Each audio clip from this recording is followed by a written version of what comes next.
dismiss SAT mezdan yuqoriroq natija olish uchun juda kerakli narsa hisoblanadi, ya'ni kerakli kalkulyator hisoblanadi. Bu yerda ko'rishlaringiz mumkin.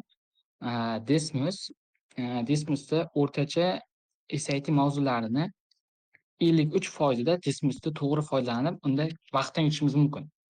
Ya'ni mana shu va dismissda unchalik kerak emas bo'lgan mavzular ham bor. Mana bu mavzular ham, lekin bularda ham ishlatiladi ba'zi hollarda, lekin kamroq ishlatiladi ikkinchi tarafdagi mavzularda. Birinchi tarafdagi mavzularda esa ko'proq dismiss ishlatiladi. Demak, bugungi darsimizga keladigan bo'lsak, bugun mana shu 5 ta narsani haqida gaplashamiz. Dismiss overview, regression, patterns, when to use this dismiss and dismiss theory and bu yerdan endi yana dismissga qaytib olamiz biz. Dismissga qaytib olamiz.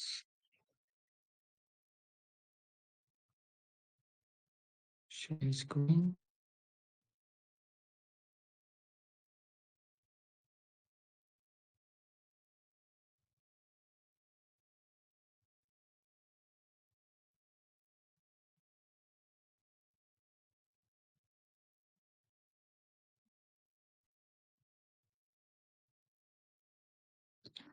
Demak, dismissga o'tib oldik biz yana. Demak, bu yerdan dismissni boshlaymiz. Bu dismissga keladigan bo'lsak, dismiss grafiklarda juda kuchli hisoblanadi. Ya'ni biz oddiygina masalan x kvadrat plus 5x plus 4 bo'lsak, mana shunda biz mana shu grafikda mana shu funksiyani grafikini ko'rishimiz mumkin. Bu funksiyadan biz nimalar qila olamiz? Funksiyaning eng minimal qiymatini topa olamiz. Ya'ni y-interceptlari, x-interceptlarini topishimiz mumkin. Demak, biz bu yerda ko'proq vaqtdan yutamiz dismiss ishlatgan holda. Dismiss ishlatgan holda, demak, bu yerda birgina funksiyalardan qilmaymiz. Yana ekranda mana chiqyaptimi deyman. Ekran share qilganman-ku lekin. Hozir endi boshqadan share qilaman.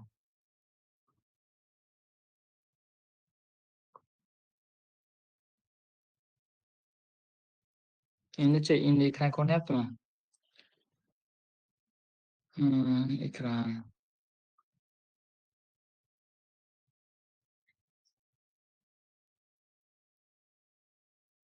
Ekran endi ko'rinyapti ekan. Demak, men yana bir takrorlab o'tib ketaman. Dismiss o'zi bizda ko'proq funksiyalar mavzuga ko'proq kerak bo'ladi. Ya'ni grafiklarda mukammal tarzda dismiss ishlata olamiz. Mana bu yerda bitta misol yozganman. Kvadrat tenglama. Demak, shu yerda biz bu funksiya orqali oddiygina uni vertexlarni, ya'ni uchlarni topishimiz mumkin. Ularda y-intercept, x-intercept va shunga o'xshash ma'lumotlarni tezda topishimiz mumkin. Ya'ni hech qanday diskriminat yoki boshqa formulalarni bilmasdan turib shuni hisoblasa bo'ladi, ya'ni bilsa bo'ladi. Va bundan tashqari bu yerda masalan mana bunday bo'yalgan sohalarda ham yaxshiroq ishlasa bo'ladi. Ya'ni masalan mana bunday grafiklar keladi. Shu o'qqa tegishlimi, tegishli emasmi degan joylar keladi. Bunda ham dismiss juda bizga qo'l keladi ishlatishga. Demak, undan keyin biz oddiygina misollardan boshlaymiz. Masalan, 20 minus x 15 bo'lsa, bu savol o'zi oddiygina, lekin bizda javobi oddiygina 5 chiqadi. Buni hamma biladi. Bunda biz dismissda ishlasak, mana 5 dan o'tmoqda. O'sha demak x qiymati 5 ga teng bo'lar ekan. Demak, biz bunday usulda ishlamasdan yana bitta usulda ishlasak bo'ladi. Yana regressionni qo'llab, ya'ni boshida oddiyroq ifodalardan boshlayapman. Regressionda har doim bilasizlar, x emas, x 1 da qo'llaysizlar va regression 15. Mana bu yerda ham ko'rishlaringiz mumkin. Mana x1 5 ga teng bo'ladi, ya'ni.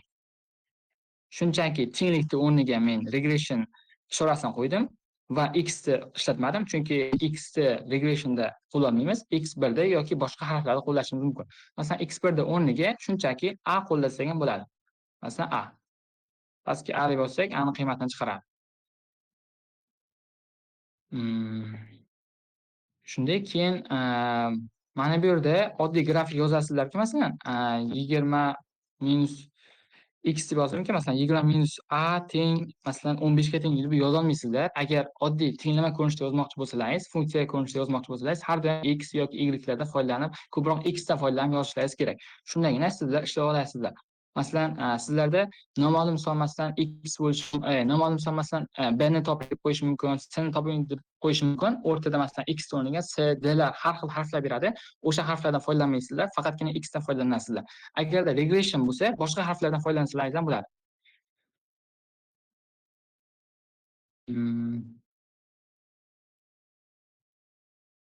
Boshqa harflardan foydalana olasizlar.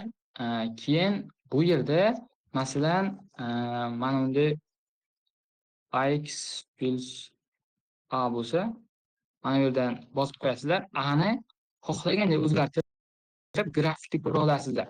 Ya'ni mana shu ham bizga anchagina qulaylik keltiradi. Masalan, mana bularni shunday qilsak, ya'ni a ning qiymatini kattalashtirib, kichiklashtirsak bo'ladi. Demak, bu ham ketdi. Yana eng kerakli bo'lgan joylari, mana bunday f(x) deb ishlatib ham ko'p narsani qilib qo'ysak bo'ladi. Ya'ni f(x) deb yozamiz. f(x) teng, masalan, nechidir x ko'p plus x bo'ladi. Mana shunday funksiya bo'lsa, masalan, bizda x o'rniga masalan 40 qo'ymoqchi bo'lsalaringiz, mana shunda har biriga x o'rniga 40 qo'yib, 40 kubini hisoblashingiz shart emas. Shundagina oddiygina f(at x) va mana shu x o'rniga 40 deb yozib qo'ysangiz, birdan qiymatini chiqarib beradi. Mana, birdan qiymatini chiqarib beradi.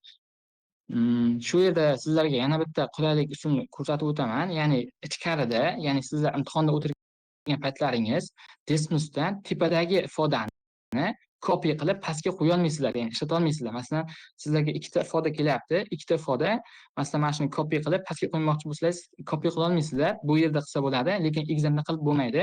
Copy qilib bo'lmaydi. Copy qilishda zo'r usuli bor. Tepada mana bu bitta ishtirokchi, ya'ni shu sozlamalarda ishtirokchisi bor. O'sha yerda mana bunday tugma chiqadi. Duplicate degan, ya'ni o'shani duplicate qilish, bitta bossangiz, o'sha narsani copy qilib pastga qo'yib beradi, ya'ni o'sha tepadagi grafikda yana pastga yozib beradi. Ana shunday qilib copy qilishda ishlasangiz bo'ladi.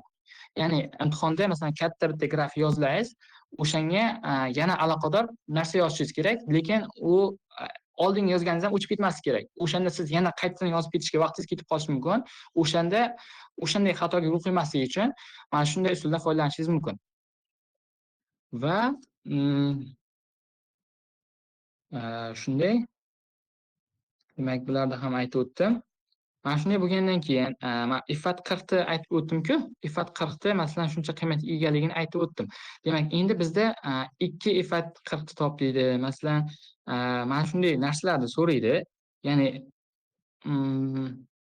shunday qiymatlarni so'raydi. Masalan, mana bu yerga x 2x bo'lishi mumkin, masalan, 2x grafiklarni chizib beradi, plus 2. Xullas, mana shu f(x) ni qo'llab ham ko'p narsani qilib qo'ysa bo'ladi. Hozir ko'rsatganimdek.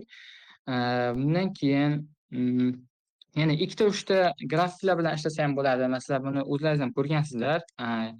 Yana men ko'rsatib o'tib ketaman. Demak, 2x plus 3 masalan plus 6 va f(x)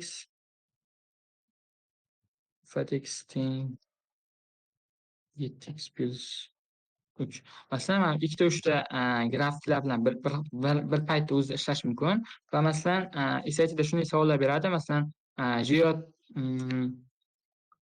Jyot 5 bilan Jyot plus ifat minus 3 top aytib qo'yadi. Mana shunda har bitta grafikni o'ziga masalan shu qiymatlarni topib hisoblash shart emas.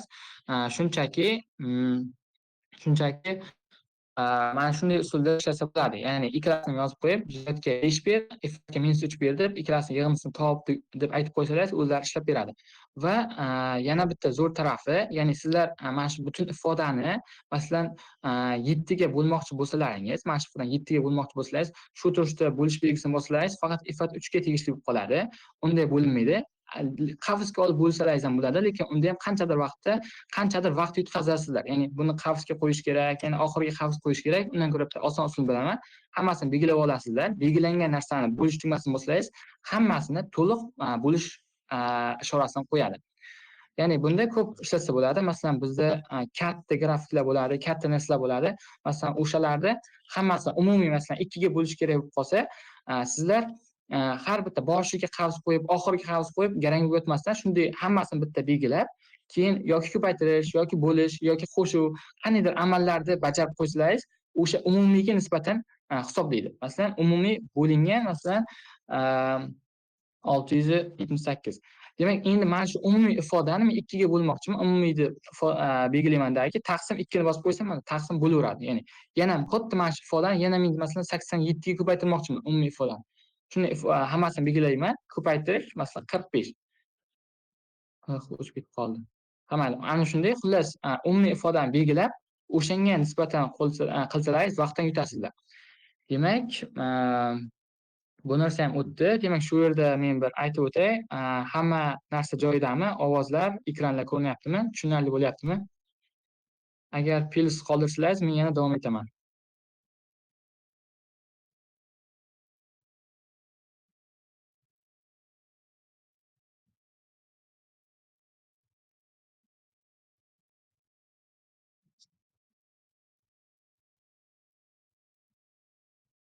Demak, hammasi yaxshi ekan. Hozir endi yana davom etamiz.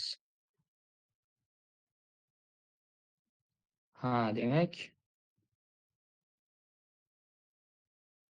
hammasi yaxshi ekan. Standard devisionlar so'rayapti ekan. Standard devisionlarga hali yana kelamiz. Hali hozircha table'larni, graflarni ko'ryapmiz. Demak, bizda ketdik. Endi biz table'ga keldik. Ya'ni table'ni ochib olish uchun ikkita usul bor. Oddiygina table deb yozsangiz ham table ochiladi. Ya'ni klaviaturada table deb yozsangiz birdan table kelib chiqadi va mana bu yerda plus tugmasi orqali ham table degan so'z bor. O'shani bitta bossangiz ham chiqadi. Bu table'dan ham ko'p narsalarda foydalansa bo'ladi. Ya'ni bizada nuqtalar berilgan bo'lsa, o'sha nuqtalarni table'ga kiritamiz va table'da o'zi bizga o'sha savolni funksiyasini tuzib beradi. Masalan, bizga x ga 2 qo'ygan paytimiz, masalan, y 7 ga teng bo'lyapti. Masalan, 4 qo'ygan paytimiz 14 ga teng bo'lyapti. Demak, endi biz mana shu o'zi linear equation'ni funksiyasini tuzishimiz uchun o'zi ikkita nuqta yetarli. Mana shu ikkita nuqta yetarli. Demak, shu ikkita nuqta mana bu mana shu y ni oldidagi narsani bosib qo'ysa, xohlasa ko'rsatadi, xohlasa o'chirib qo'ysa bo'ladi. Shuni bosib, tepada mana chap burchakda add regression degan yozuv bor. O'shani ustiga bitta bossalaringiz, mana shunday mana shu nima deydi, nuqtalardan o'tuvchi kesmani, ya'ni funksiyani bizga tuzib beradi. Demak, bu narsani endi biz x nollarni hamma ishlarni funksiya aniq bo'ladi. Va mana bu yerda mana shu belgicha bor. Mana shu belgichani bitta bossangiz, o'sha funksiyani pastga yozib beradi. Pastga yozib beradi. Pastga yozib bergandan keyin masalan, sizlarga masalan 7x ni so'rashi mumkin. 7x ni so'rasa, mana shu x o'rniga 7 ni qo'yib hisoblab qo'yaverasizlar. Va bundan tashqari, mana bu tepada chap tarafda plus ishorachasi bor. Bu plus ishorasi nimaga ishlatiladi desangiz, bitta bossangiz, sizlarga eng yaxshi ko'rinishda, ya'ni ikkita nuqta ko'ringan holatda ham kattalashtirib, sizga eng qulay ravishda ko'rsatib beradi. Boyagi pluscha. Ya'ni masalan, men boshqacha shunday turibman. Masalan, mana shunday joyda turibdi.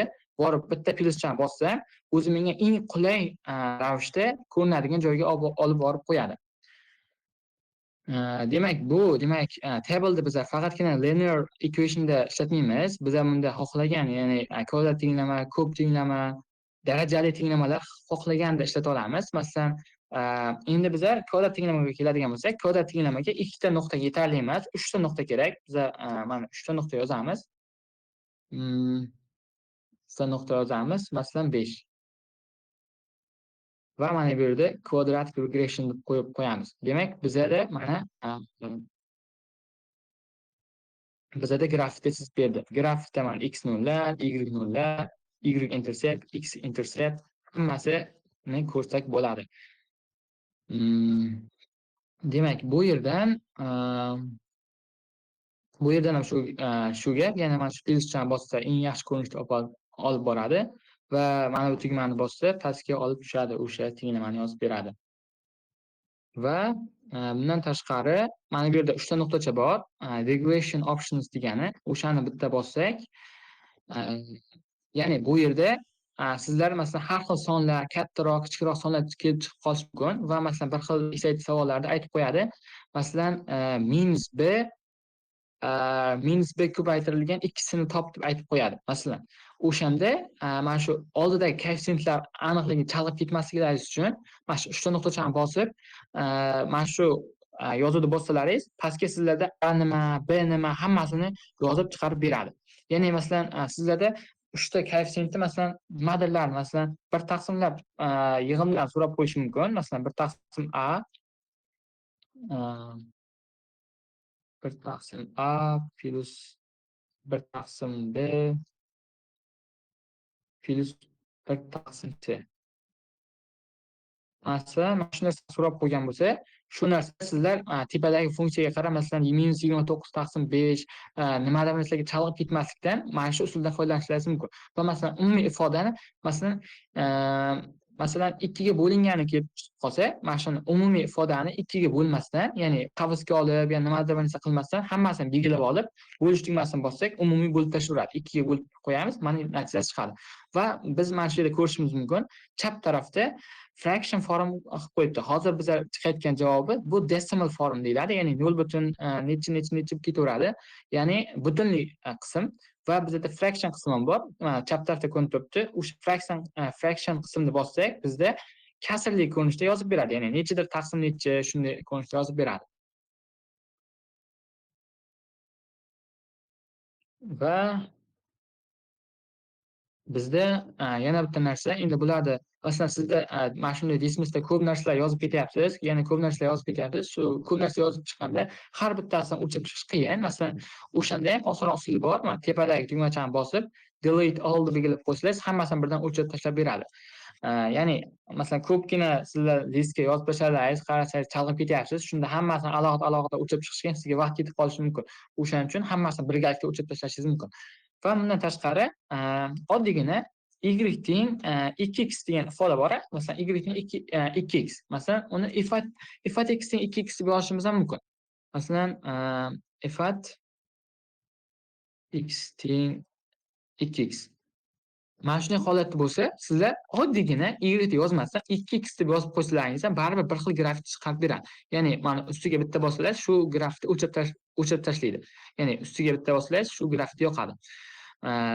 Ya'ni ranglarni qo'yib beradi. Demak, bizlar bular o'chirsak ham, o'chirmasak ham baribir shu grafik bo'lyapti. Demak, bular o'chirib tashlasak ham, ya'ni nima deyapman, bitta sizlarda uzun grafik bor. Masalan, g(x) teng nimadir bir narsa deb yozib tashlagan. Sizlar g(x) teng nimaga bir narsa deb yozishlar shart emas. Oddiygina grafikni ko'rmoqchi bo'lsangiz, o'ng tarafdagi ifodani o'zini yozib qo'yishingiz ham sizga yetarli. Masalan, 2x + 3 ta grafik kerak menga. 2x + 3 deb yozib qo'yaman, o'zi avtomatik menga grafikni chiqarib beryapti. Va 2x + 3 deb yozib qo'ysam, mana kesish nuqtalari bor. Kesish nuqtalarida masalan men yanada aniqroq ko'rmoqchi bo'lsam, ustiga olib boraman va mana shu tugmachasi bor. Bitta bossam, o'zi bu yoqqa olib kelib beradi. Va label degan tugmachasi bor. O'shanga yozib qo'ysam bo'ladi. Masalan, menga mana shu nuqtani A deganda A deb yozib qo'yaman. Menga bu har doim ko'rsatib turadi. Ya'ni mana shu nuqta A ga tengligi. Ya'ni bizlarda geometriya misollarda aytib qo'yadi-ku, mana shu nuqta C ga teng, C nuqta 5 va 6 ga teng. Ana shu nuqta chalg'ib ketmasligi uchun mana shu yozib qo'yish usulidan foydalanishlaringiz mumkin. Masalan, bunga masalan D yozib qo'yamiz masalan. Ya'ni bu nuqta D. Har doim yozib turadi. Demak, buni o'chirib qo'yishimiz mumkin, o'chirmasligimiz mumkin, labelda o'chirib tashlashimiz mumkin. Shunday qulayliklari bor. Demak, bular ham ketdi va bundan tashqari, yana bir narsani aytish esdan chiqibdi. Masalan, 4x 4x kvadrat plus 5x plus 3. Masalan, mana shunday bo'lsa, mana shuni endi biza table ko'rinishda mana shu ko'rinishda olib kelishni o'rgandikku. Endi shu ko'rinishdan table ko'rinishiga olib kelishda ham usul bor. Mana tepadagini bosasizlar va yana mana table degan tugmacha bor. O'sha table degan tugmachani bossalaringiz, umumiy chiqarib beradi sizlarga. Ya'ni -2 qo'yganda shu bo'ladi, 0 qo'yganda shu bo'ladi deb. Ya'ni sizga keraklicha narsa qiymatlarni. Masalan, 2. Mana shunda ham qo'llashlaringiz mumkin. Qaranglar, yana bitta ustunlik tarafini ko'rib qoldim. Sizlar mana shunday grafik berilgan. Sizga prosta x ni o'rniga 247 qo'yishlaringiz kerak. X ni o'rniga 247 qo'yib, necha chiqishini hisoblab qo'yishlaringiz kerak. O'shanda sizlar f(x) teng shuni deb yozib olib alohida, keyin x ni o'rniga f(x) teng 247 deb yozishdan ko'ra qulayroq usuli bor. Mana shu tugmasini bosasizlar, table bosib, tableda chiqqan javobga 247 deb yozib qo'yaman. O'z oldida chiqarib beryapti menga birdana. Mana shu 247 qo'yganimda, x ga 247 qo'yganimda nimaga teng bo'lishini ifodani. Mana shunda ham qulaylikda ishlatsa bo'ladi. Demak, hozir shunga oid savol ham ko'ramiz. Hozir regression qolib ketsa, sizlar chiqarolmadi deysizmi, ishlanmadi deysizlarda qo'lga ishlash boshlaysizlar. Qo'lda ishlaganda ham yana xatoliklar ketadi ba'zi, yana qanday muammolar kelib chiqadi. Desmosda ishlaganda ham shoshilmasdan, ya'ni xavotir olmasdan hech narsadan. Shunchaki bu imtihonda kirganda ham oddiygina bu mokdan men 8 olishim kerak degizlarda imtihon bosimiga qarshi kurasha olib, oddiygina mok ishlayapman deb ishlayveringizlar. Va oddiygina joylarga xato qilib ketmaysizlar. Masalan, dismga yozguncha ham, masalan, oddiygina mana shu 3 ta o'rniga 2 qo'yib yuborsangiz ham siz misol 100% xato chiqib ketadi. O'sha joylarga ham ehtiyot bo'lish kerak. Va mana shunday ko'p narsa ochilib ketgan paytda hammasini alohida o'chirmasdan, ya'ni tepadagi bosamiz, hammasini birdan o'chirish tugmasini bosamiz. Demak, bu narsa ham ketdi. Demak, mana shu misol tushunarlimi? Masalan, oddiygina qo'lda yozib ishlagandan ko'ra Dismiss usuli anchagina qulayliklar menimcha ko'rdilaringiz. Bu hali juda oddiy misol. Nasib bo'lsa, yana qiyinroq savollargacha kelamiz. Plyusmi qaniydir narsa qoldirsangiz, men yana davom etaman.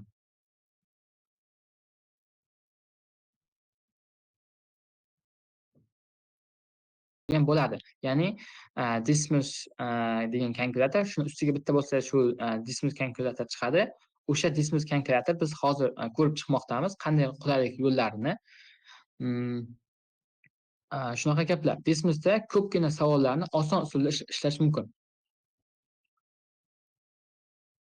Keyin yana bitta zo'r mana shu table, ya'ni table'ga keltirib oldik-ku, o'shani yana bitta qulay usuli bor. Ya'ni bittagina zo'r narsalar ishlatsa bo'ladi. Masalan, biza 256 sonni bo'luvchilar sonini, ya'ni 200 kichikroq sonni olaylik mayli. Masalan, 32 sonini qaysi butun sonlarga bo'linishini bilmoqchi bo'lsak, ya'ni imtihonda shoshilib, ya'ni kamroq narsalar, ya'ni xatoroq qilib qo'yishimiz mumkin. Mana shunda ham oson usuldan foydalanishimiz mumkin. Masalan, 32 ni bo'luvchilar masalan 2 bilan 16, 4 bilan 8, o'shanaqa. Xullas kattaroq son bo'lsa, ya'ni 32 son kattaroq son bo'lsa, sizlar chalg'ib ketishlaringiz mumkin. Masalan, ana shularni ko'rish uchun ham mana shu tabelga keltirish usulini to'g'ri ishlata olsak, biz vaqtdan yanada yutamiz. Ya'ni buni qanday qilamiz? Oddiygina 32 taqsim x qo'yamiz, ya'ni qaniydir songa bo'lganimiz va o'shani tabelini chiqarib qo'yamiz oddiygina. Mana bizga chiqarib beradi. Ya'ni -2 qo'yganimizda -16 chiqaryapti va shunga o'xshash chiqarib beradi. Demak, bu ham ketdi.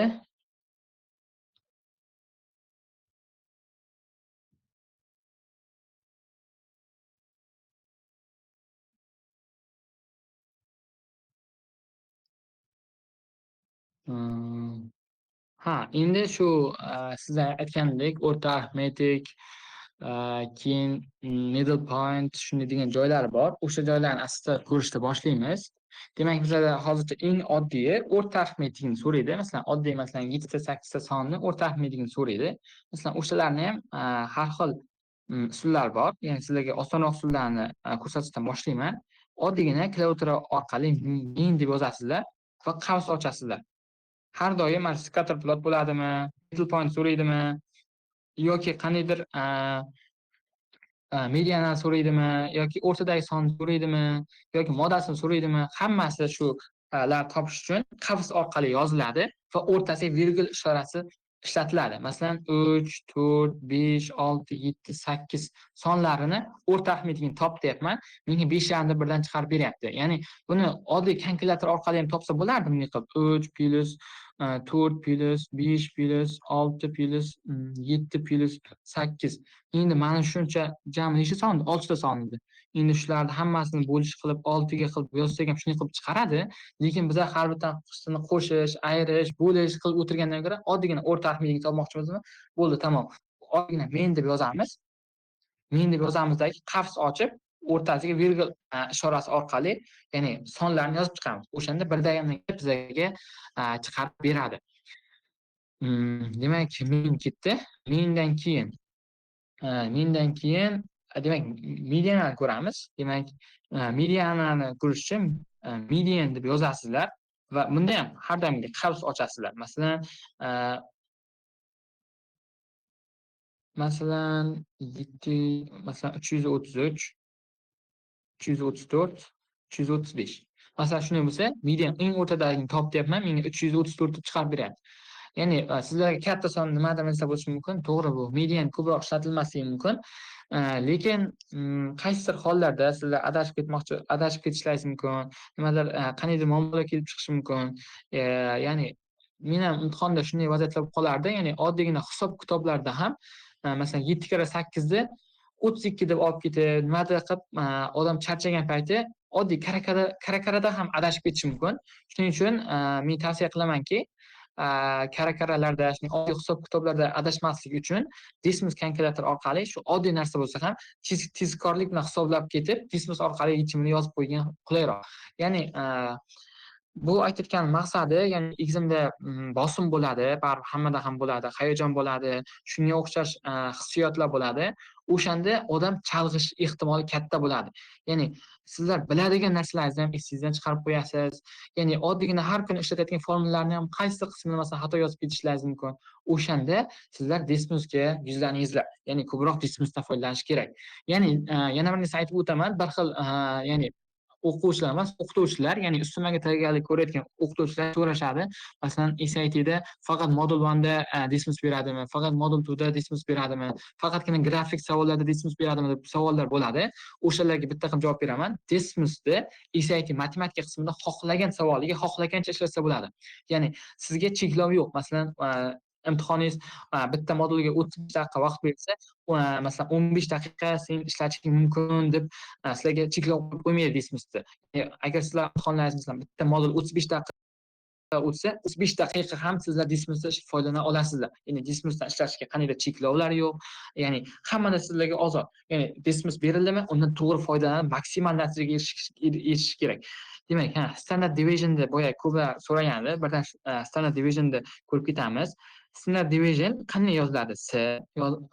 Qarab qo'yinglar. S, T, D, I, V yoziladi. Va bunda ham har doimgidek qavsdan foydalanamiz va o'rtasiga virgul qo'yib yozib chiqamiz. Masalan 4, 5, 6, 7. Masalan, mana shunda standard divisionda hisoblab berdi menga. Mana shunday gaplar. Demak, standard division ham ketdi. Endi standard divisiondan keyin yana mana shuni yozib hisoblanadigan narsalardan yana nimalar bordi? Distance bordi. Distancedan ko'rsatib o'tib ketaman. Ya'ni distance. Ya'ni bu narsalarda Dismusda kalkulyator o'zini klaviaturasi bor, ya'ni keyboardi bor. Mana shunda function tugma joyi bor. O'sha joydan borib yozishlaringiz ham mumkin. Lekin yaxtan ochib, uni topib, o'shani yozgandan ko'ra, oddiygina klaviatura orqali yozishlaringiz qulayroq. Ya'ni masalan, distance yozmoqchimanmi? Bu yerdan Dismusda o'zini klaviaturasidan foydalanmasdan oddiygina distance deb yozib qo'ysak, o'zi birdan chiqadi va qavs qo'yib ishlatib ketaveramiz. Masalan, bunda aynangina Dismusga, ya'ni distance deyotgan paytimiz ikkita qavs ishlatiladi. Ya'ni oddiy ikkita nuqtani o'rtadagi masofasini topyapmiz-ku, demak, o'zi nuqtalarda bilsalaringiz qavs bilan yozilardi har doim. Masalan, 2-3 nuqta bilan, 2-3 nuqta bilan va yana virgul qo'yamiz. Ya'ni shu nuqta bilan yana bitta nuqtani distansini topmoqchimiz biz. Yana bitta qavs ochamiz. 5-6 nuqtamiz. Mana bizada birdan distance chiqarib berdi. Demak, bu yerda sizlar distance qilayotgan paytingizda nima qilar ekansizlar? Bu yerda ikkita qavsdan foydalanasizlar. Ya'ni bu yerda masalan standard deviationda, medianalarda, meanlarda bitta qavsdan foydalanardilar, lekin distance'da ikkita qavsdan foydalanasizlar. Ya'ni oddiygina biz mana bu yerda nuqta yozsak, masalan, kichkinaroq yozamiz. 7 nuqta. Qavsga olmasak, bizga nuqta deb bizga chiqarib bermaydi. Masalan, bizga 1,7 nuqtani topmoqchimiz. Masalan, mana shu grafikda 1,7 nuqtani oddiygina yozib qo'ysak chiqarib bermaydi. Shuni qavsga olib qo'ysak, birdan chiqarib beradi. Qavsga olib qo'yamiz va mana shu yerda sizlar nuqtani topolmay qolasizlar-ku. Topolmay qolganingizdan keyin o'zi 1,7 bu o'zi birinchi chorak bo'ladi. Shuning uchun birinchi chorakka qaraymiz birdan. Birinchi chorakka qaraganda mana ko'rinib turibdi. Demak, mana shu nuqtamiz bor. Endi mana shu nuqtani label orqali boyagidek yozib qo'ysak bo'ladi. Masalan, mana shu nuqta sizga kerakli nuqta deb yozib qo'yasiz. Kerakli nuqta deb yozilib turadi har doim mana ustiga yozilib turadi. Ya'ni sizlar yo'qotib qo'ymaysizlar. Ya'ni kichikroq masalan chekkada bir chiqadigan narsa bo'lsa, o'shanga mana shu label degan narsasiga yo'qotib qo'ymaslik uchun kerakli masalan ma'noli narsa yozishingiz emas, ko'p baland narsa yozib qo'ysalaringiz, bunday qilib keyin masalan yana ishlayotgan paytingiz savolga kelgan paytda o'sha nuqtani yo'qotib qo'ymaysizlar. Masalan, bittagina nuqtacha sizda dismizda ko'rinmay qolishi mumkin. Masalan, hayajon bo'lib nimadir narsa topolmay qolishingiz mumkin, lekin label joyiga ko'proq narsa yozib qo'ysalaringiz, siz u narsani grafikda aniq ko'rasiz. Mana kattalashtirsangiz ham, kichiklashtirsangiz sizga aniq ko'rinib turadi.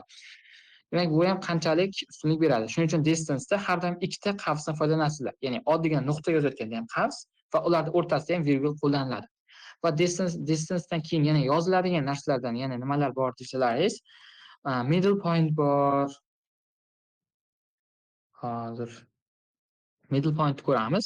Middle point bunda ham qavsdan foydalanamiz. Middle pointda ham shunaqa. Bunda ham ikkita qavs foydalanishimiz kerak. Ya'ni bunda ham nuqta orqali ishlaganimiz uchun. Demak, bunda ham masalan 5 nuqta va qavsni yopamiz. Bitta virgul qo'yib, yana qavs ochamiz. Masalan, 9-12 nuqta. Masalan, bizga mana shu ikkita nuqtani eng o'rtasidagi nuqta kerak bizlarga. O'sha o'rtasidagi nuqta kerak. O'sha nuqtani o'rtadagi topish formulasidan bor bilsalaringiz. Ularni kvadratlarini hisoblab, ildiziga olish degan formulalar bor. Unday formulalar qo'llagandan ko'ra, oddiygina middle point, ya'ni mid point deb, ya'ni qisqartmasi mid point bo'ladi-da. Oddiygina klaviatura orqali dismizga mid point deb yozib, ikki nuqta kiritsangiz, birdan dismiz o'zi chiqarib beradi. Ya'ni bu ham qanchadir miqdorda sizga vaqtdan yutishga yordam beradi. Va bundan keyin o'zi eng kerakli shu yoziladigan narsalardan shular. Ya'ni keyin table'da ham shunday qilsangiz bo'ladi. Ya'ni table'da ham tepadan plusni borib table'da bosmasdan oddiygina so'z bilan table deb bossangiz ham table birdan ochilib ketadi. Shu table'dan ham qo'llasangiz bo'ladi. Demak, bundan keyin endi foizlarga keladigan bo'lsak, foizlarda ham ko'pgina ishlatsak bo'ladi. Ya'ni dismizda birinchi mana shular haqida savollaringiz yo'qmi? Shu bo'yicha bir aytib ketsangiz, ya'ni distance, standard deviation, mediana, o'rtasidagi midpoint, distance topayotganlarda hammasi tushunarlimi? Yana bitta narsa esdan chiqib ketibdi. O'sha narsa ham katta yordam beradi sizlarga. Ana shu narsani yozib o'taylik. Masalan, a teng deymiz va mana bu tarafda p ni oldida ya'ni bunday to'rtburchak qavs degan narsa bor. O'sha to'rtburchak qavsdan foydalansalaringiz bo'ladi. Ya'ni masalan a to'plam teng, masalan 1, 2, 3, 4, 34 mayli, 78 shu. Mana shunday nuqtalar bo'lsin. Mana shunday nuqtalar bo'lsa, bizlar mana shu masalan a to'plamda o'rta arifmetikni topmoqchi bo'lsak, ya'ni bizlarda bu narsa nima uchun bizga ko'proq kerak bo'ladi desalaringiz, bu narsa masalan bitta to'plamda ham o'rta arifmetigi, masalan bir xil savollar borku, o'rta arifmetigi bilan medianasi nima solishtirishni so'raydi. Ya'ni o'zi bir xil to'plam bo'ladi, o'shani ham siz medianasini topishingiz kerak, ham o'rta arifmetikni topishingiz kerak, ham ikki xil, uch xil usulni topishingiz kerak. Bu degani siz demak 3 xil 4 ta joyga har bitta to'plam yozishingiz shart emas. Bitta to'plam a to'plamni yozib qo'yasizlar va O'sha to'plamda menga aytasizlar, men deb yozasizlar. O'sha to'plamda menga o'rta arifmetikni topib aytib qo'yasizlar. O'rta arifmetikni A to'plamini o'rta arifmetikni topib aytib qo'yasizlar. Tepadagi A to'plam menga nimaga tengligini aytib qo'yibman. O'shani o'rta arifmetikni topib beradi. Va yana pastga yozamandagi, masalan, men mana shularni standard deviation topmoqchiman deyman. Masalan, standard deviation deb yozib, uni qavs ochib, yana shu to'plamlarga yozgandan ko'ra, men A nuqtada bitta kiritib qo'ydim. Demak, shu to'plamda standard deviation topmoqchiman demak. Demak, o'sha standard deviation deb yozaman, ya'ni standard deviationni harfdan yozaman, S T D I V va yana qavs ochamanda A to'plamini yozib qo'yaman. Mana shu to'plamning standard deviation topdi. Va mana shu yerda sizda bu decimal form emas, fraction form kerak bo'lgan. Masalan, tepada mana nuqtani bosib qo'ysa, sizga fraction formda chiqarib beradi. Demak, bu narsa sizlarga imtihonda juda kerak bo'ladi. Masalan, bu mana shu nuqtada qarasalaringiz, aynan mana shu juda kerak bo'lib qolgan. Qarangizlar. Masalan, decimal formula yozmoqchi bo'lsangiz, sizga imtihonda maksimal 5 ta karakter ruxsat beradi. Ya'ni karakter nima degani? Bitta joy tashlasangiz ham karakter hisoblanadi u. Ya'ni har bitta yozishlaringiz karakter hisoblanadi. Masalan, 68 sonida ikkita karakter bor. Ya'ni ikkita narsa yozilgan. Masalan, 348 da 3 ta karakter bor. Ya'ni 1.2 da 3 ta karakter bor. Chunki nuqta ham hisoblanadi unda. Mana shunda qarasalaringiz 178.75 chiqyapti-ku. Bunda karakterlar soni 6 ta bo'lib ketyapti. Demak, bu yerda sizlar decimal formda yozsalaringiz qandaydir muammolar kelib chiqishi mumkin. Oxiridagi son sig'may qoladi, uni taqriban yozasizlar. Yana nimadir bir narsa bo'ladi. O'shanday muammolarga duch kelmaslik uchun fraction formda yozsalaringiz qulay keladi. Ya'ni bu nima bo'ladi? 715 taqsim 4. Ya'ni bu 5 ta karakter bo'ladi. Ya'ni 715 bitta, bo'lish bitta, 4 bitta. Ya'ni bu 5 ta karakter bo'lyapti. Mana shunda javob yozishda ham xatolik qilib ketmaysizlar. Ya'ni ko'p o'quvchilar ham, masalan, oldingi masalan martga o'qigan o'quvchilarimiz ham bir ikkitalari o'shanday muammolar bilan 8 ololmay qoldi. Bitta kuchli o'quvchim bor edi. U ham adashmasam 780 yo 780 olib qo'ydi.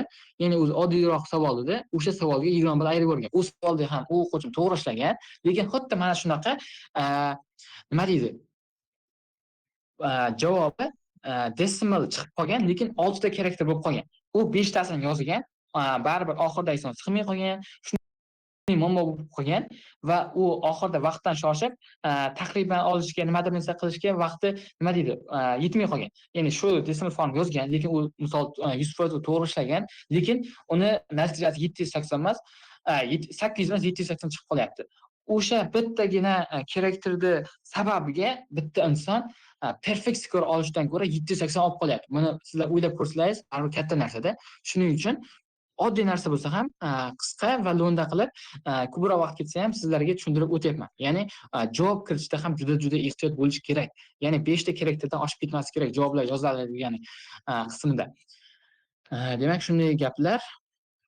Demak, bu qismi tushunarlimi? Bitta oxirgi postga pils qoldiringizlar, ya'ni hamma narsa tushunarli bo'lyaptimi? Midpoint, distance, standard deviation, o'rta arifmetik, median, mana shu narsalar tushunarli bo'lyaptimi? Bitta pils qoldiringizchi.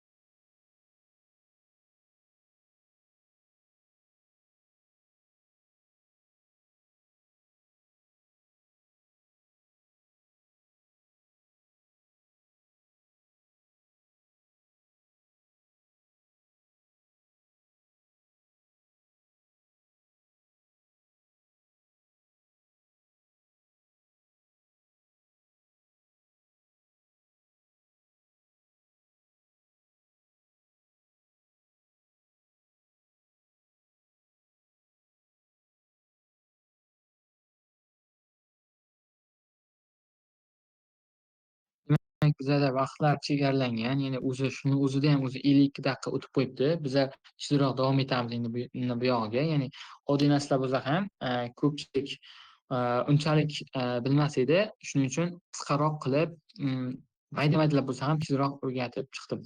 Demak, yana bir narsa tushib qolib ketibdi. Ya'ni i kublar. Ya'ni ko'proq bizga i kub kerak bo'ladi. Ya'ni bizga masalan kerak bo'lib qoladi baribir. Masalan, o'sha G, S, D yoziladi. Ya'ni qavs ochasizlar va masalan 3, 12, masalan 6, masalan 36. Mana shu sonlarga bo'linadigan eng katta sonni top deyapman. Menga mana bu uch sonini chiqarib beryapti. Ya'ni bu mana shu sonlarda, ya'ni i ku b 3 ga teng ekan. Mana shundan ham foydalansangiz bo'ladi, lekin men imtihonda qo'llamaganman, ya'ni unchalik kerak bo'lmaydi-yu, bilib qo'ysangiz plyusga ishlaydi. Bundan tashqari, mod degan narsa ham bor edi. Ya'ni 4 bilan 3. Ya'ni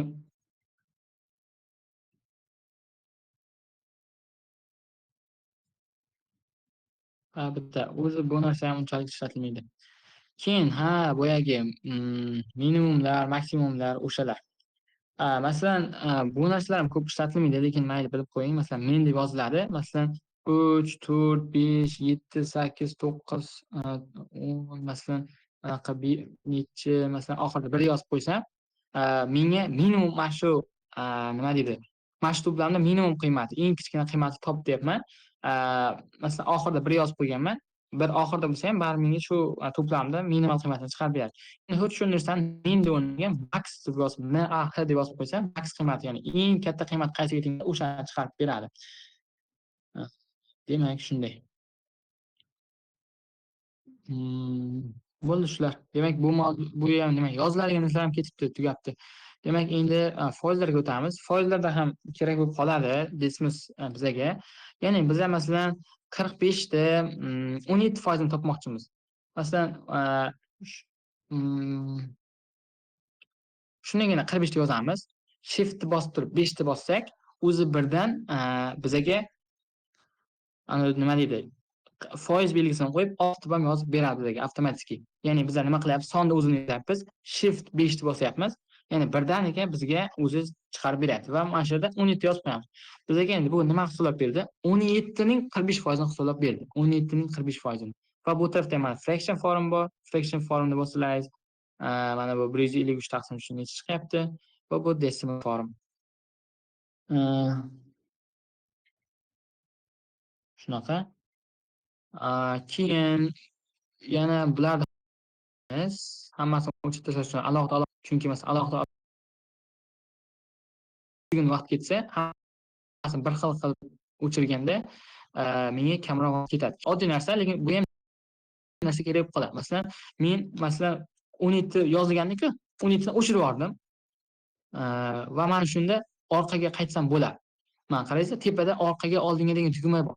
O'sha orqadan foydalansak bo'ladi, ya'ni bu narsani. Ya'ni men masalan nechadir yozuvdim, masalan 45% nechadir yozuvdim, lekin o'sha narsa sal esimdan chiqib qoldi, lekin uni o'chirgandim. Lekin hali siz orqaga qaytarish ehtimolisiz, ya'ni variantingiz bor. Bu juda zo'r narsaki, orqaga qaytarasiz mana. Tepada orqaga qaytarish tugmalari bor.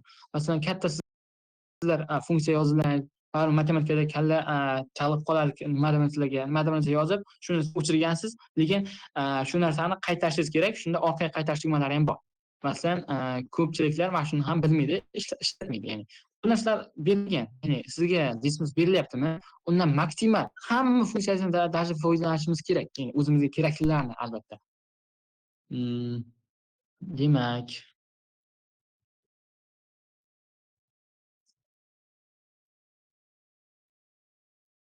yana yana nimalarga yana nimalarda o'tishimiz kerak?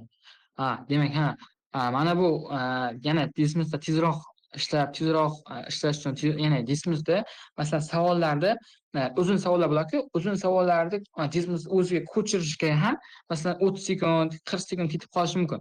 O'sha ko'chirishda ham tezlashtirish usullari bor. Ya'ni sizlar masalan katta ifodada masalan katta ildizlar, masalan 6 darajali ildizlar, masalan yana nimadir bir narsalar bo'lishi mumkin. O'shalarda sizlar bu yerdan dismissni kalkulyatorga kirib, mana bu ildiz tugmalarini bosishdan ko'ra osonroq usul bor. Ya'ni buni o'ziga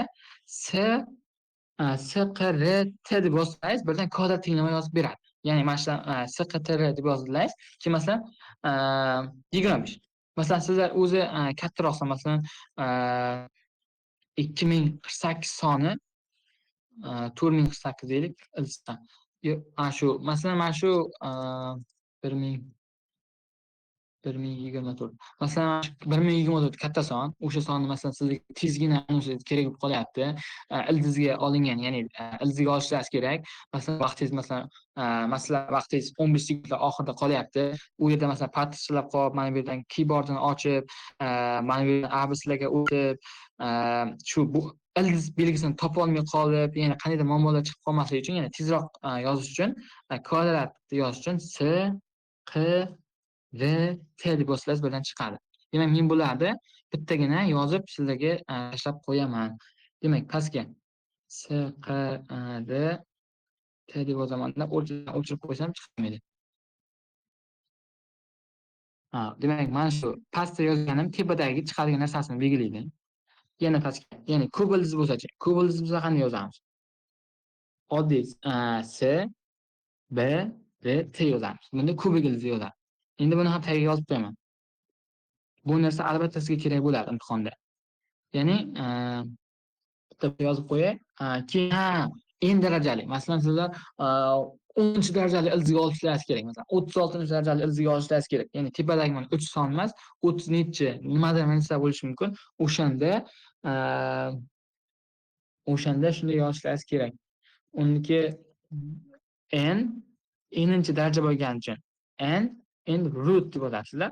Bo'ldi, o'zi ingilizchada tepaga bizga nima deydi? Javob qo'yib berdi. O'shaga masalan 34 darajada yozamiz, pastga tushib, masalan nechidir sonlar yozaveramiz. Mana. Demak, bunikini pastga yozib qo'yaman. Pastga buniki n deb yozamiz, root deb yozib qo'yinglar. Tinimni qilamizki, yozib qo'ysak root chiqmaydi. Demak, bu narsani bitta screenshot olib qo'yaman. Sizlarga kerak bo'lishi mumkin. Ya'ni bu narsa nimaga kerak bo'ladi? Mayli, mana P masalan P masalan sizga 3.14 P yozmoqchisiz, lekin P ni bu yerdan klaviaturada nima deb yozishingizni bilmaysizlar. Chunki oddiy klaviaturada, ya'ni kompyuter klaviaturasi P degan o'zi yozuvi o'zi yo'q. Ya'ni oddiy o'zimizda P ni yozsangiz, u P bo'lmaydi. Ya'ni undagi masalan uning uchun manga o'tishlaringiz kerak, qay bir joydan izlash kerak. Uning uchun izlamasa ham bo'ladi. Oddiygina o'zimizda oddiy P bilan nuqtachali i ni bossa, birdan P ni chiqarib beradi. Bu nima bo'lyapti? P bilan i bo'lyapti. Yozib qo'yaman. Va P ham ketdi. Sonlar necha bo'ldi? Demak, bu narsa nimaga kerakligini tushuntirib o'tdim. Ya'ni bu narsa sizga tezroq yozishga yordam beradi. Ya'ni testimizda masalan oxirida kamchilik qolib qolishi mumkin, nima demasa mumkin. Ham aytgandek katta ildizli ifodalar kelib qolishi mumkin, qandaydir narsalar kelib qolishi mumkin. O'shalarda ildizlarni ya'ni desmosda klaviaturasidan qidirib o'tirmasdan tezroq yozish usullari bular. Ya'ni ildizda o'zini.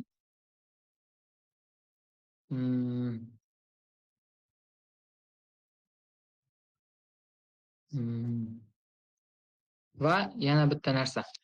Bularni yana hammasini o'chirib yuboramiz. Delete olib qilamiz. Demak, x masalan mana shu x grafigi. Sizga bunga qaniydir limitation, ya'ni limit qo'yishingiz kerak. X masalan x 3 dan katta bo'lishi kerak. Masalan, mana shu x ga qanday limit qo'yasiz desangiz, bunda shift bilan p ni oldidagi o'zimizda oddiy klaviaturada p ni oldidagi ishorachani bosamiz. Va o'shanga yozib qo'yamiz. X katta bo'lsin 3 dan. Masalan, x katta 4 dan. Mening zaryadam kam qolmoqda, hozir qo'yib olishim kerak. Mana shunda menga grafikni chizib beradi. Demak, bu yerda nima bo'lyapti? Qarasalaringiz, x ga men limit qo'ydim. Ya'ni x 4 dan katta bo'lsin dedim. X 4 dan kichik bo'lgan qiymatlarini o'chirib tashladim. Ya'ni ularda yozma dedim menga. Men grafikni ham chiqarma dedim. Hozir 1 sekund notligimni darcha qilib olaman. Keyin yana davom etamiz.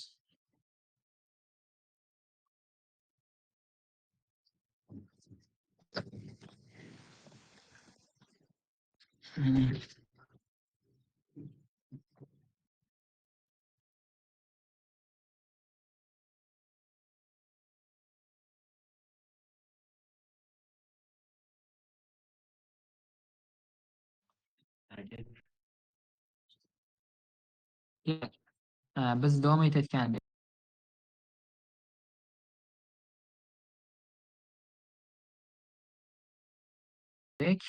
mana bu limit qo'yayotgandik. Ya'ni x bizga qiymati to'rtdan katta bo'lgan qiymatlarni yozib berdida, degan grafik chizib berdi. Shuni chizib berdi. Ya'ni bu narsa ham sizga kerak bo'lib qoladi. Masalan, x to'rtdan kichik bo'lgan qiymatlarni grafikini chiz deyman. Mana x to'rtdan bo'lgan kichik qiymatlarni grafikini chizib beryapti. Ya'ni bu yerda bizga limit qo'yishga mana shu ishora kerak bo'ladi. Bu ishora qanday chiqariladi? Shift bilan p ni oldidagi son yoziladi. Demak,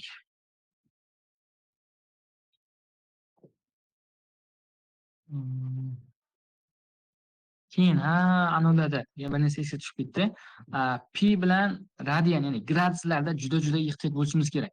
Masalan, bizaga sinusni yozish uchun sin deb yozamiz va 30 gradus.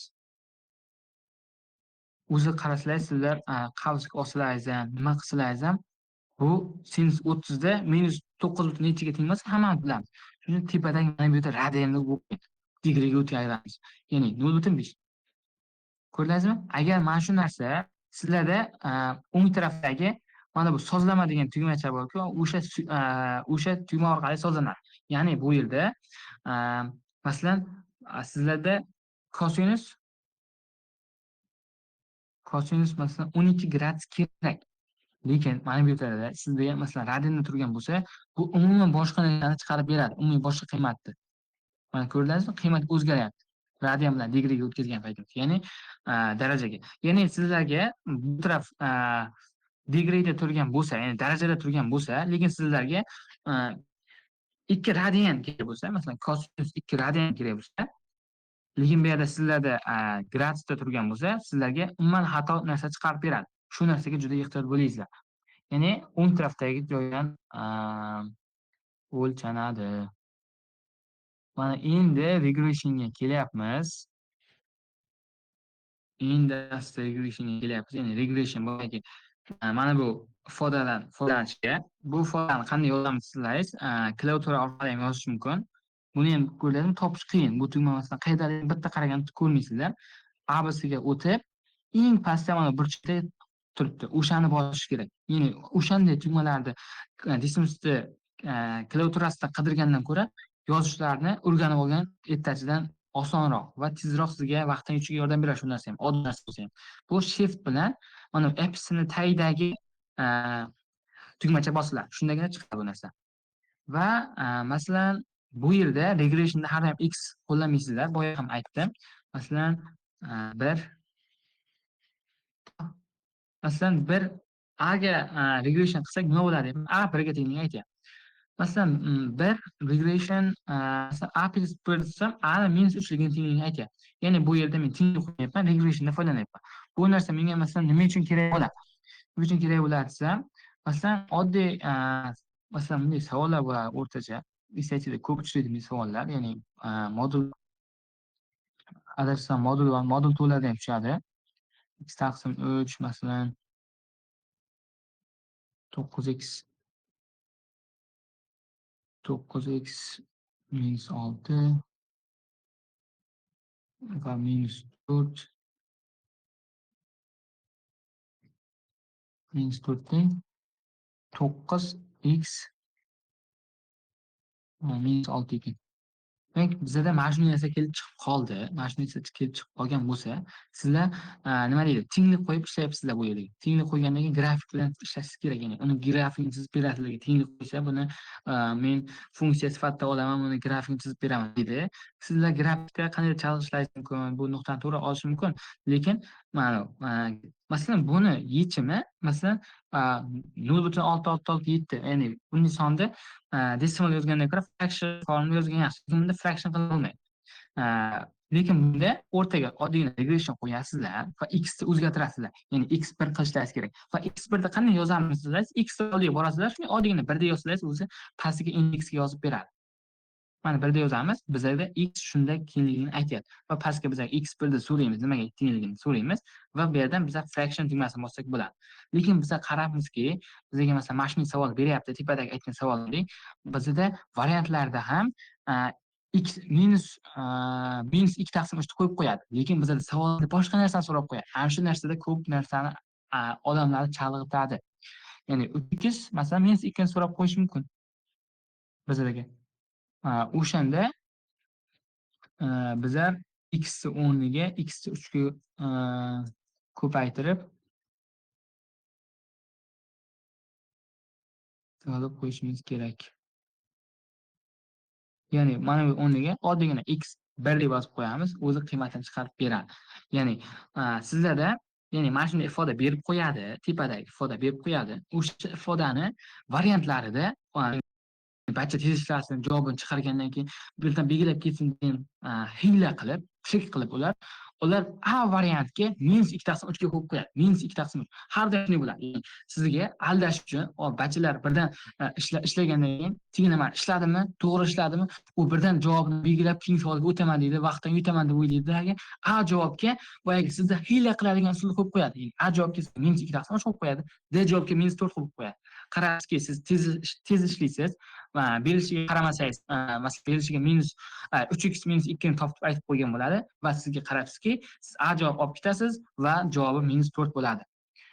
Mana shu joylarga juda ehtiyot bo'lish kerak. Ya'ni SATda ko'pgina savollarda x ni so'ramaydi. Masalan, 2x ni masalan 6x bersa 3 ni so'rab qo'yadi, nimadir narsa hisob qo'yadi. Ya'ni x topgandagina nimadir narsa hisoblashingiz kerak bo'ladi.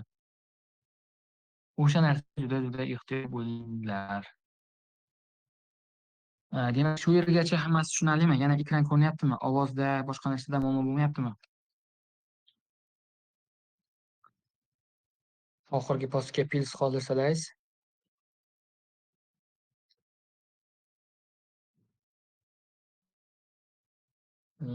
Oxiriga pils qoldiringlar.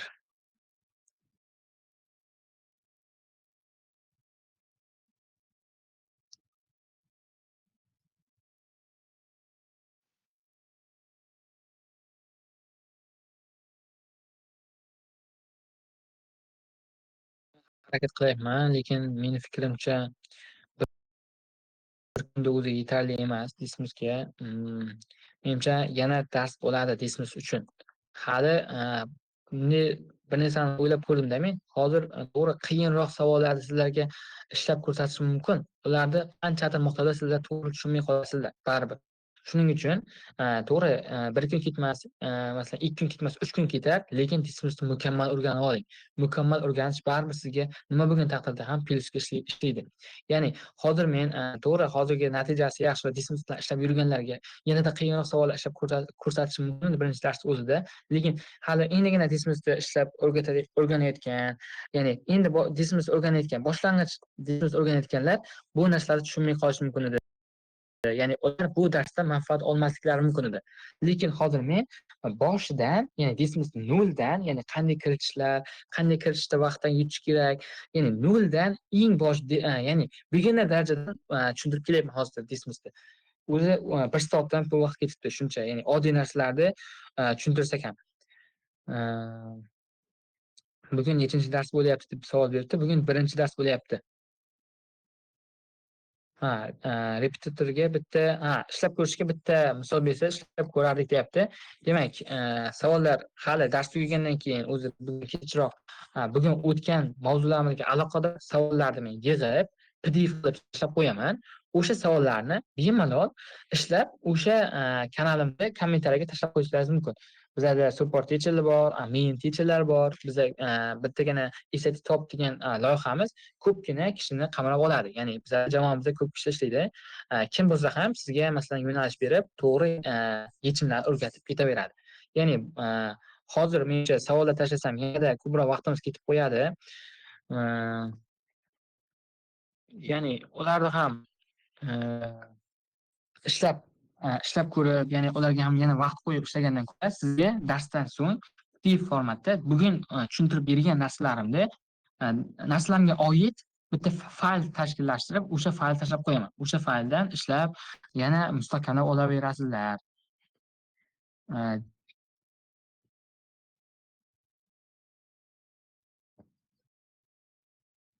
Demak, davom etamiz.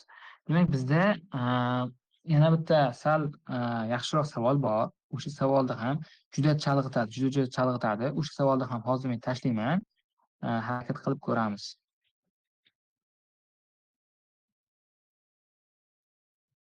Hozir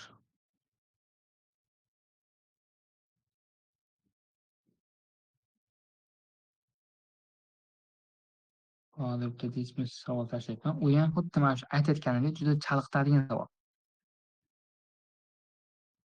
Hozir chalg'itadigan savolni ko'ramiz.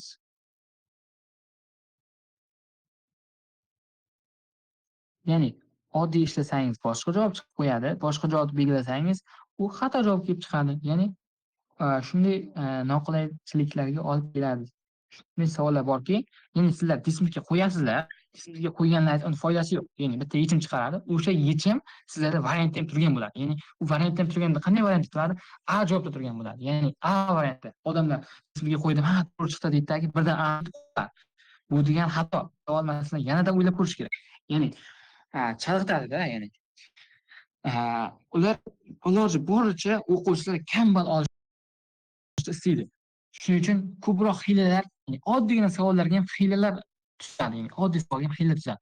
Qaranglar, mana shu savol, mana shu savolni hozir birgalikda ishlab ko'rsataman. Demak, bir savolni o'qib ko'ringlar. Ungacha men ko'rsatib o'taman. Savolni yaxshilab tushunib ko'ringlar. Demak, bizada savolda nima deyapti? Ifoda beryapti. O'sha ifodamizni yozib olamiz. Birinchi ochratda shu ifodani yozib olamiz. Tur 4x1 birdan x1 deb ishlatib ketaveraman. Chunki bizada regressionda foydalanamiz bu savolda. Regressionda har doim x qo'llamang. X qo'llasangiz har doim sizga chiqarmaydi. Shuning uchun bizada regression kelyapti. Birdan x1 deb yozib ketaveramiz. Vaqtimiz ketkazmasdan. x1 -1 bu -x1 kvadrati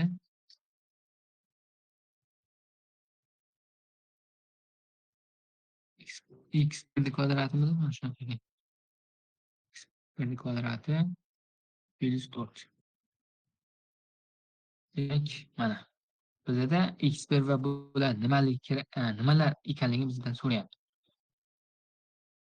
Va bu narsa bizga b x ga teng bo'ladi. Regression yozamiz. B x deb yozib qo'yamiz.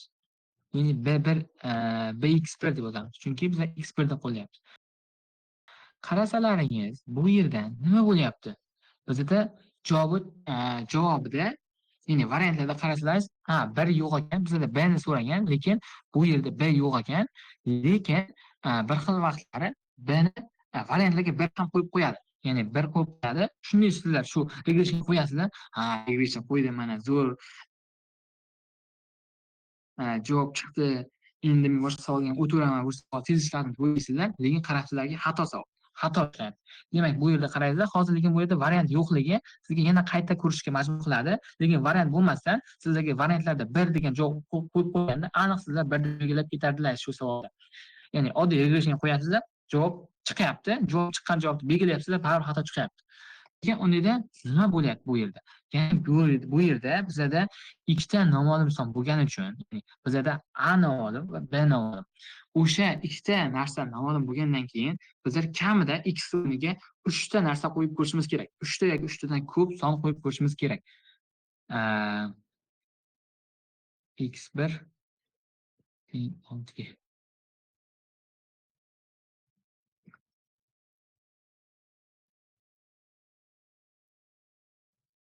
Bu yerdan x1 va x1 da tengimiz. Mana bu sizlarga boya ko'rsatganimku bunday umumiy nechtadir to'plam yozib qo'yishga, masalan x1 to'plamiga mana shundan foydalansangiz bo'ladi.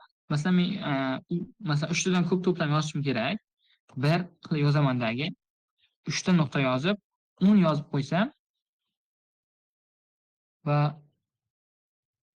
3 ta 2 ta nuqta bo'lib qoldi. uchta nuqta yozib qo'ysam, 1dan 10gacha menga shu to'plam bor deydi. Ya'ni bu narsadan foydalanib ketsangiz bo'ladi. Ya'ni bu nima qilyapman? Menga masalan 1dan 10gacha to'plam bergan, masalan 1dan 10gacha to'plamlarda masalan o'rta arifmetikni topmoqchiman. 1, 2, 3, 4, 5, 6, 7, 8 deb yozishdan ko'ra bir yozasizlar, uchta nuqta qo'yib 10 yozasizlar, bir yopib qo'yasizlar yana. U nima qiladi? 1dan 10gacha hammasini demak yozib, sizlarga shu to'plab shu sonlar borligini tushunib yetadi o'zi. Va ana shunday, ya'ni men unga nima deyapman? Mana shunday yechim chiqqandan keyin men x ni o'rniga 1 qo'yib ko'r, 2 qo'yib ko'r, 3 qo'yib ko'r, 4 qo'yib ko'r, 5 qo'yib ko'r deb aytyapman, ya'ni desmosga. Ana shunday hammasini qo'yib ko'raversa, -3 ga tengligini chiqarib beryapti mana, qarasalaringiz. -3 ga tengligini chiqarib beryapti. Hozir shunday, mana uni o'chirib tashlayman. Bunday o'chirib tashlasam, endi -3 ga tengligini chiqarib qolyapti. Lekin boya ko'rdingiz, -1mi, 1mi chiqarib qolgandi. Ya'ni bu yerda biz ya'ni random orqali randomdan foydalanishimiz kerak yoki mana shu 3 tami 4 ta son qo'yib ko'rishimiz kerak. Ya'ni randomdan ham qanday foydalanishni o'rgataman. X1imiz teng deymizdagi random degani ham shu nechtadir sonni qo'yib degani. Masalan, men bunda boyagi nima deyapman, sizga tushunarliroq qilib yozib ko'rsatganim, x o'rniga boya 1, 2, 3, 4, 10gacha sonlar qo'yib ko'r, shundan keyin b nimaga tengligini aniq aytgan deysizki, hozir endi nima qilyapman? Menga aytyapman, shu xohlagan shu 10 ta sonni qo'yib ko'r, 10 ta sonni qo'yib ko'rgandan keyin menga javobni ayt deyapman. Bu usul xohlasangiz ham bo'ladi, o'zingizga qulay usulni xohlasangiz farqi yo'q. Ya'ni bu yerda nima bo'lyapti? Nima qilishingiz kerak? Ya'ni sizlarda nomonlar soni ikkita bu yerda a bilan b va x ham bor. Mana shu kamida 3 ta qiymat qo'yib ko'rishingiz kerak. Agar nomonga o'shancha sonlar bitta ko'p sonni qo'yib ko'rish kerak. O'shandagina hamma savol. Ya'ni shu savol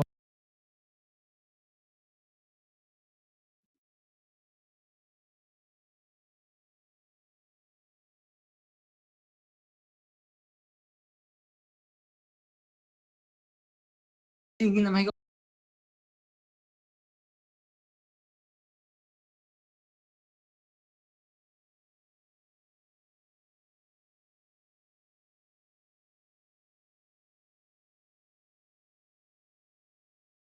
olib borib qo'yib ishlab ko'rdi yerda.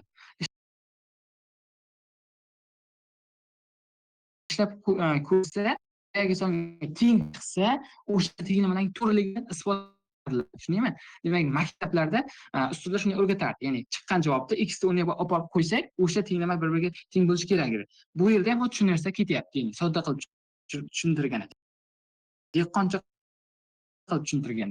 Ya'ni bu ilmiy tariqasida to'g'ri sal boshqacharoq narsa, lekin dehqoncha qilib tushuntirganda ma'nosi shu narsa. Ya'ni sizlarda dismosga ishlab ko'rib, ishlagan narsani qani o'zing qo'yib ko'r, qani shu ifodaga qo'y, qani o'zing to'g'ri chiqarmikan deb so'rab ko'ryapmiz. Bu random degan ma'nosi shu. Ya'ni 4 ta 5 ta sonni qo'yib ko'r, shu chiqargan javobdan shu o'zing javobingga to'g'ri kelyaptimi yo'qmi degan maqsadda so'ra, random degan narsa. Ovoz yo'q deb yozibdi. Menimcha ovoz bordir ko'pchilikda. Mana shu oxirgi savol tushunarlimi hammaga? Oxirgi savolga aytsalaringiz fikrlaringizni. Random tushunarlimi? Ya'ni randomni ishlatdik. Ya'ni savolda oddiy ishlatib ko'rdingiz, boshqacha javob chiqdi. Lekin random qo'yganimizda bizda yanada javob o'zgarib ketdi. O'shanda ichkarida ehtiyot bo'linglar. Ya'ni sizlarda random qo'ymasangiz chiqadigan javobni variantlarga qo'yib qo'yadi. Juda ko'p hollarda ko'rganman, qo'yib qo'yadi. O'shanda sizlar sizga qo'yasizlar, birdan xato javob chiqarib qo'yadi, xato javob belgilab ketasizlar. O'shanda sizlar qoqilib, nima deydi, hiylasiga tushasizlar. Ya'ni kollej borda hiylasiga tushasizlar. Oxirgi bosqichga yomon qotyapti, tushunarli yozibdi. Demak, tushunarli bo'lgan bo'lsa, endi biz yana asta davom etamiz.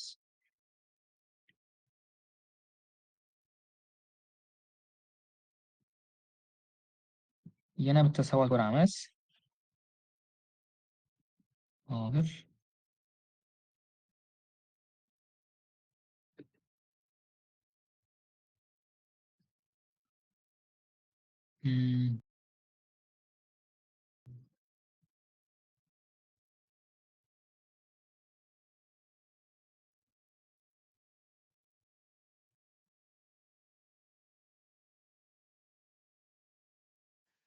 Hozir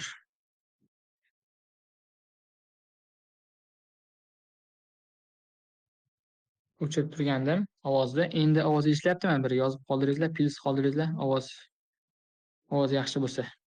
Ekran ham ko'rinyaptimi? Ovoz, ekran.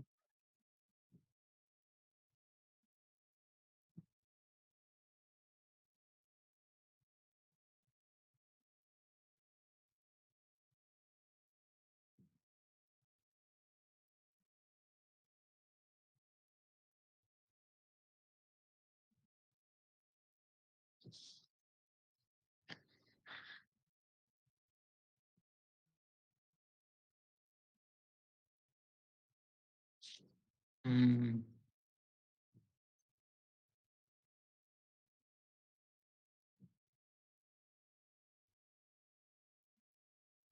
Bitta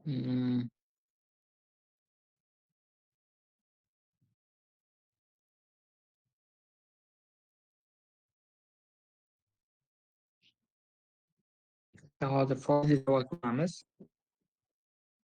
Hozir o'sha savolni qilib tashlayapman grupga.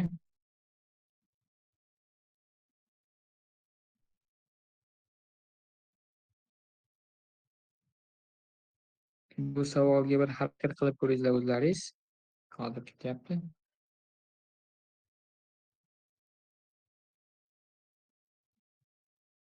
Joyiga keladi bu yoshda, demak, joyiga kelgan bo'lsa yaxshi.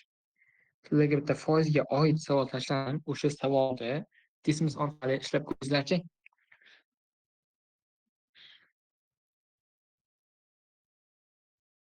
Hozir 9:25 o'tibdi. Sizlarga 2 daqiqa vaqt. 9:27 men o'zim tushuntirib beraman.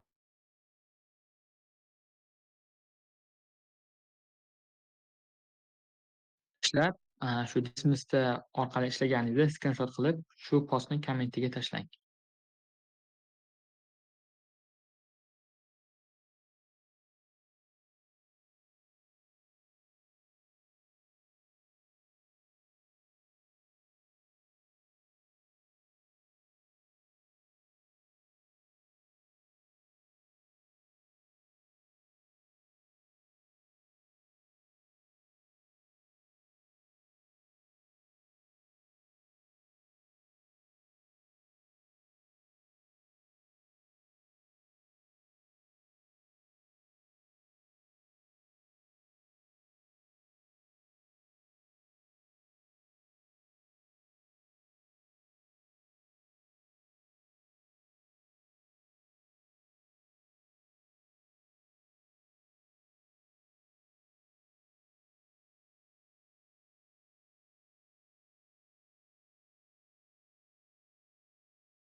Tushunmadim yozibdi bir kishi. Men hozir tushuntirib beraman. Bilganlar harakat qilib ko'rdimi?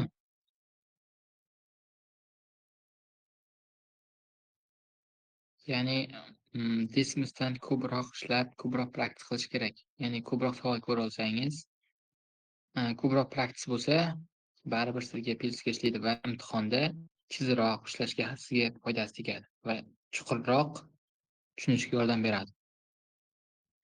Demak, men hozir boshlayman, birdan tushuntirib beraman. Let's go. Ular yana o'chirib olamiz. Demak, savolga qarasangiz,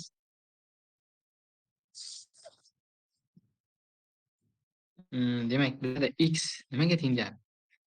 Boyagi p ni oldidagi ko'rib ishlatdikku, boyagi to'plamlarga deb ishlatdik. O'sha narsani bu yerda ham ishlatsak bo'ladi. Bu yerga mana xni ishlatmaymiz aka. Regressionni qaranglar. Yana bitta sir. Regressionda kichkina x ni ishlatolmasliklaringiz-ku, keyin katta x ni ishlasangiz bo'ladi. Katta x ni ishlasangiz bo'ladi. Katta X va bu tarafga ham shunday narsa qilib olaman. Regression deb yozaman. Yana to'rtburchak qavs yozib qo'yaman. Ya'ni to'rtburchak qavsda shu regression ichiga ikki tarafga bir-biriga tengligini bir-biriga ifodalab, shundan foydalansak bo'ladi. Ya'ni bizga nima deyapti? X 300% of y deyapti. Ya'ni ximiz nechida foiz of deganda ham boya tushuntirgan. 300 bitta shift bilan 5 deb bossak, o'zi avtomatik men boshqa narsa yozganim yo'q. 300 deb yozimdagi shift bilan 6 ni bosdim, o'zi foiz deb belgisini yozib, off deb yozib berdi menga avtomatik. Ya'ni shift bilan 5 deb bosar ekansizlar va 300% of y. Y ham katta y yozamiz. Va qaranglar. Endi bu yerda men nima deyapman? X'im 300% y dedim. Endi qaranglar. Endi yana narsalarni, yana menga boshqa ma'lumotlar berilgan-ku, boshqa ma'lumotlarni ham yana kiritishim kerak. Bizga ikkinchi ma'lumot nima deyapti? Virguldan keyingi ma'lumotga qarangizlar, ya'ni and deb boshlangan degan. Ya'ni x'imiz, yana x'imiz nimaga tengligini aytyapti. Ya'ni x'imiz nima tengligi aytib qo'yaman. Endi bu yerga yana ikkinchi narsani birinchi tarafda virgul bilan ajratdim-ku, ikkinchi tarafga ham yana virgul bilan ajrataman. Ya'ni keyingi x'im yana nimaga tengligini aytishim uchun. Demak, nimaga tengligini aytishim uchun, demak, bu yerda 0.05 ekan. 0.05 foiz of deganda birdan yana shift bilan 5 ni bosaman va bu yerga katta z yo'q. Chunki z deganda. Ya'ni bu yerda nima deyapti? Qarasizlaringizmi? Virgul bilan ajratilgan ikki tarafdagi to'rtburchak qavslar bir-biriga teng. Ya'ni bir-biriga teng degan ma'noda ishlatiladi. Ya'ni birinchi x'imiz 300% of y ga teng, ikkinchi x'imiz 0.05% of z ga teng. Endi bizda yana bitta ma'lumot bor. U ma'lumotni ham kiritishimiz kerak. U ma'lumotda nima deyapti? Bizda z deyapti. Z nimaga tengligi? Birinchisini bilib qo'yingizlar. Is dedimi? Masalan, x is 300% of nima deb aytyapti? Is dedimi? Birdan sizlar teng qo'shishingiz kerak. X is dedimi? Bu shunga teng degan ma'noni anglatib ketaveradi. Ya'ni bizga pastda tushsalaringiz object z, ya'ni is z nimaga tengligini zs deb aytib qo'yibdi. Zs q foiz of y deyapti. Ya'ni bizga bu tarafda endi z da virgul ajratib yozdik. Endi ikkinchi tarafda ham to'rtburchak qavsga z da nimaga tengligini virguldan keyin yozib qo'yamiz. Q foiz of deyishadi, ya'ni shift bilan 5 ni bosamiz va katta y. Qarangizlarki, mana o'zi bizga ishlab berdi. X nima, Z nima, Y nima, Q nima, hammasi nimaga tengligini aytib berdi. Hozir sizlarga nima deydi? Hammasini mayda-mayda qilib, nimani bossam nima kelib chiqishini, nima uchun qayerga virgul qo'yishimni, nimaga to'rtburchak qavs ishlatganimni, nima uchun regression ishlatganimni hammasini batafsil tushuntirib berdim. Shuning uchun sizlarga tushuntirish davomida vaqt ketgan bo'lishi mumkin. Unda ham 1,5 daqiqa ketdi. Hozir hisoblab turganimda sizlarga maydalab tushuntirganimda 1,5 daqiqa ketdi. Demak, agar siz buni o'zingiz tezroq ishlab, tezroq tushunib olib yozsangiz, kamida 30 sekund atrofida ishlasangiz bo'ladi. 30 sekund, 20 sekundda bemalol ishlab qo'ysa bo'ladigan savollar. Va shu yerda ham adashib ketmang. Sizga qo'ni o'zini so'ramayapti, qo'l taqsim 100 ta so'rayapti. Ya'ni qo'ni menga, qo'l taqsim 1000 ta so'ragan ekan. Ya'ni qo'l soni menga bo'lib, menga javobni aytdi. Qo'ni mana menga bo'lib o'ziga qaytarib so'rayapman. Qo'ni menga bo'lsa nimaga tengligi o'zi 600 deb o'zi chiqarib menga aytib qo'yapti. Demak, regression shu narsa ekan. Ya'ni regression demak x da masalan, yana bir narsani qarab qo'yingizlar. Mana bu yerda men to'rtburchak qavs ishlatdim-ku. To'rtburchak qavsda ikkita virgul ishlatdimmi? Ikkinchi tarafda ham ikkita virgul ishlatilishi shart. Ya'ni bir tarafga nechtadir ifodani yozdimmi? Ikkinchi tarafga ham shuncha ifodani yozishim kerak. Ya'ni masalan, bu tarafga ikkita ifoda, boshqa tarafga 3 ta ifoda yoza olmayman. Ya'ni desimiz tushunmay qoladi. Menga ikkita nimaga tengligini aytding, lekin uchinchi nimaga tengligini aytmayapsan. Men ishlolmayman deydi desimiz. Shuning uchun ikki tarafga bir xil virgul bo'lishi kerak har doim. Ya'ni bir xil ifoda bir xil ifodaga tengligi aytib o'tilishi kerak. Demak, buni ham sizlarga tashlab qo'ydim. Bu savol ham tushunarlimi? Please qoldirsalaringiz, bo'lmasa qayerga tushunmay qolgan bo'lsangiz, yana qayta tushuntirib o'taman.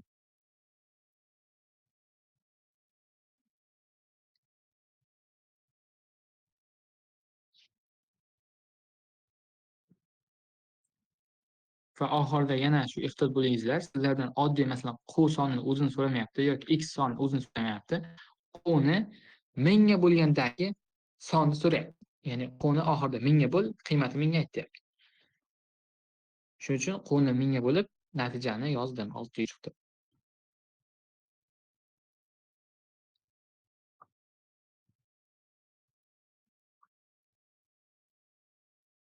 O'zi bu savollar anchagina oson, lekin bu yerda boya aytganimdek, ya'ni har xil darajali odamlar bor. Ya'ni har xil darajali o'quvchilar, o'qituvchilar bor.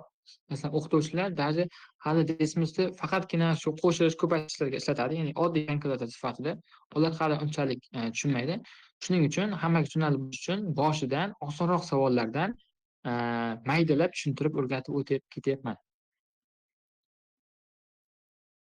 Demak, darsimiz shuni o'zidayam o'zi 1,5 soat vaqt bo'lib ketibdi. Hali biza ikkita freysetlar aniqlashimiz kerak. Shuning uchun menimcha bugungi vebinarimizni menimcha tugatsak, menimcha yaxshi bo'ladi. Hozir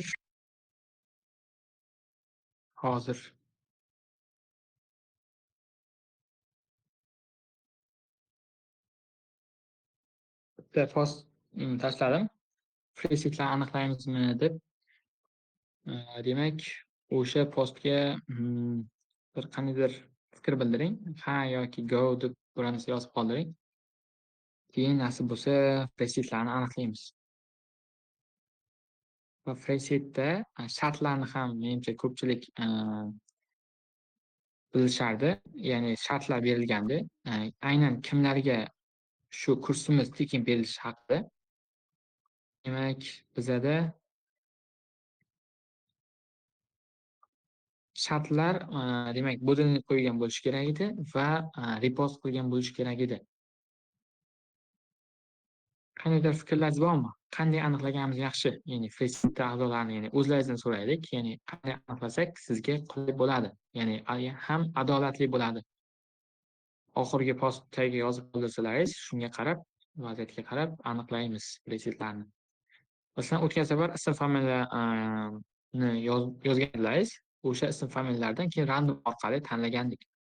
Bu safar qanday usul qo'llaganimiz yaxshi? Kimdir yaxshiroq usul biladimi yoki shu o'tgan safargi usuldan foydalanaveramizmi?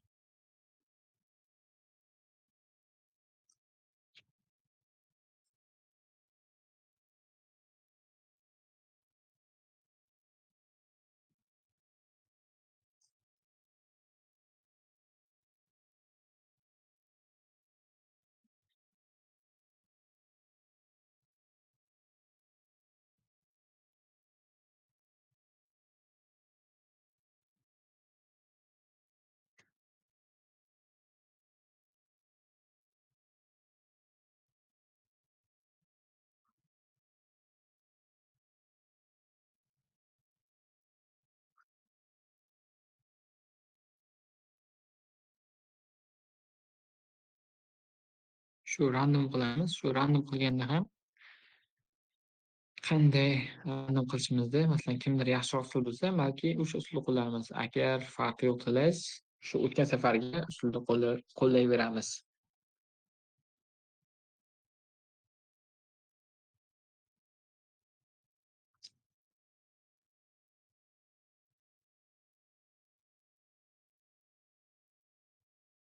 U yangi post tashlayman har doimgidek. Yangi post tashlab, o'sha postga nimalar qilish kerakliklarini o'zim aytib yozib qo'yaman.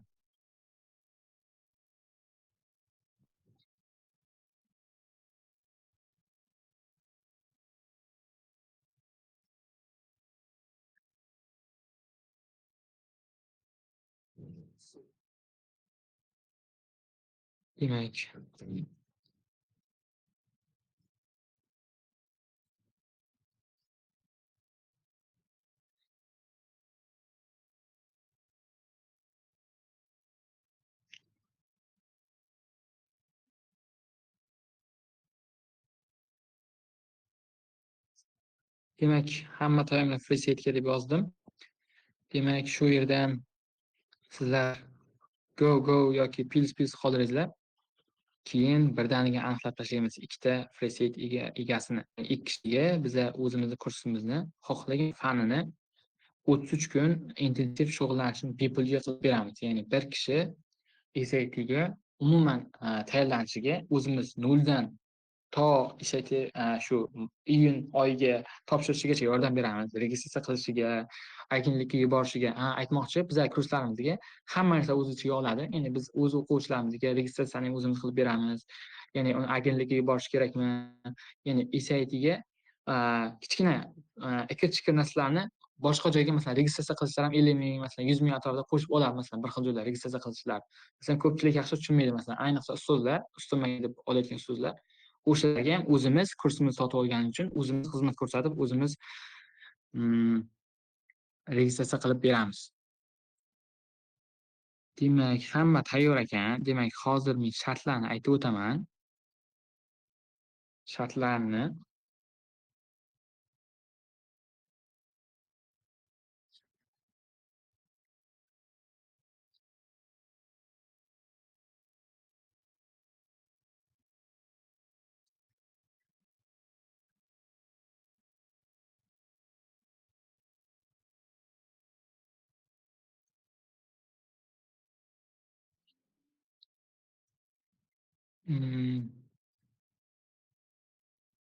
hozir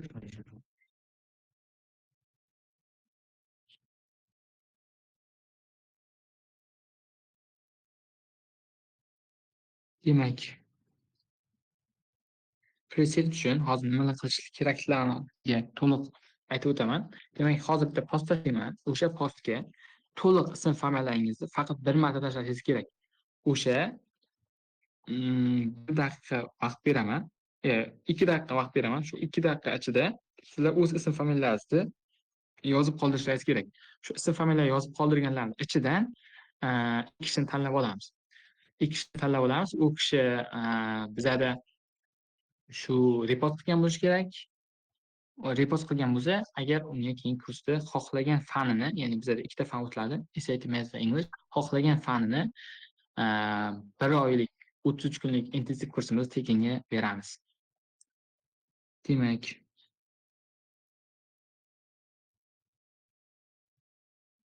yigirma biru 43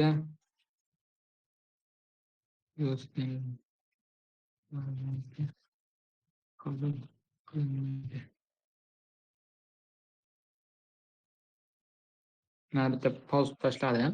Hamma ism familiyasini faqat bir marta tashlasin. Uyushtirmasa tashlamasin. Birdan blok qilib qo'yaman.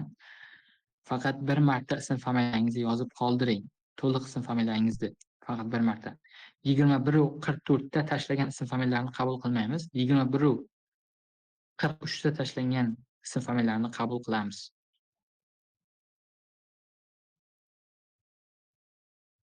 Random orqali tanlaymiz. Ikki kishiga tekinga beramiz kursimizni. Ungacha kurs haqida ozroq ma'lumot berib ketaman. 9:44 gacha. Demak, kursimizda qanday bo'ladi? Kursimizda o'zi maqsad ko'proq o'quvchiga yaxshiroq yordam berish. Shuning uchun ham sifatliroq. Ham o'zlaringiz bilsalaringiz kerak, boshqa joylarda SAT kurslar normalligina qimmat. Kamida 700 ming, 800 ming, bo'lmasa 1 million atrofida, 100 dollar atrofida. Va ularda haftasiga ko'p bo'lsa yo 3 marta yo 4 marta dars bo'ladi.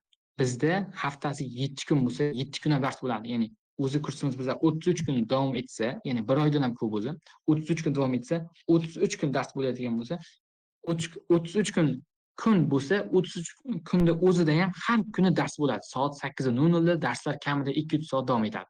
Va 3 kun Maths bo'ladi, 3 kun English bo'ladi. Va bir kun takrorlash darslari, mocklar, shunga o'xshash darslar bo'ladi va u kuni ham darslar bo'ladi. Va bizda kursimizda eng manfaatli joylardan biri 15 kishilik mini guruhlar bo'ladi. Ya'ni 15 kishilik mini guruhlar. Ya'ni u nima bo'ladi? Siz o'zingizni darajangizga yaqin bo'lgan o'quvchilar bilan birga ishlaysiz. Masalan, siz IELTS 7, matematikani yaxshi bilsangiz, sizga IELTS darajasi 5 bo'lgan bolalarni birga qo'yib qo'ymaymiz. Ya'ni sizni darajangizga mos bo'lgan o'quvchini, mos o'quvchilarni English va Maths darajalari bir xilroq bo'lgan studentlarni bir xilroq guruhlarga tiqamiz. Ya'ni nima bo'ladi? Siz boshqalar bilan birgalikda qiziqarli yo'lda o'rgansangiz, tez va oson o'rganasiz. Masalan, bir kishi bir savol tashlasa, u savolni siz tushunmagan bo'lishingiz mumkin. O'sha savolni boshqa kishi, ya'ni sizni guruhdoshingiz ishlab tashlab beradi. U kishi foyda oladi, ham siz ham foyda olasiz, agar u savolni tushunmagan bo'lsangiz. Ya'ni u guruhda sizlar hammalaringiz admin bo'lasizlar. Xohlagan payti voice chat yoqib, xohlagan payti darslar birga qilib, xohlagan savollarni analiz qilishingiz mumkin. Va undan tashqari, sizlarga alohida paralar ham topib beriladi. Va bizda 44 ta o'tishga yaqinlashmoqda. 44 ta o'tgandan keyin bizlar qabul qilmaymiz familiyalarni. Va 44 ta o'tdi. Bizda kommentariylar nechta bo'lib ketibdi? 79 ta, 78 ta bo'libdi o'zi. Umuman 44 ta o'zi hech kim yozgani yo'q. 43 58 da yozgan. Eng oxirgi bu. Demak, bizda jami 79 ta 79 ta inson qatnashmoqda bizlar free setimizda. 79 ta kishi. Endi qaranglar, birinchi post bilan oxirgi postni olaman. Chunki birinchi post bilan oxirgi postni olaman.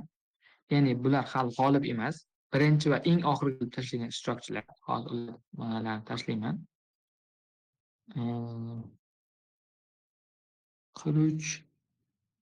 44 da tashlaganlar qabul qilmaymiz degani. Copy post link. Va shu yerga